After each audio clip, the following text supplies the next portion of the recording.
सुवर्णपद्मिनी तटान्त दिव्यहर्म्यवासिने सुपर्णवाहन प्रियाय सूर्यकोटितेजसे अपर्णया विहारिणे फणाधरेन्द्रधारिणे सदा नमः शिवाय ते सदा शिवाय शम्भवे।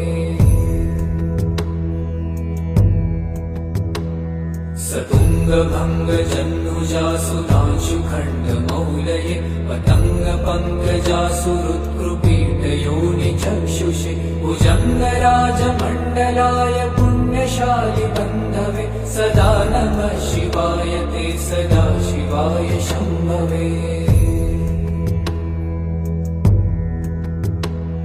चतुर्मुखाननारविन्दवेदगीतभूतये चतुर्भुजानुजा शरीरशोभमानमूर्तये चतुर्विधार्थ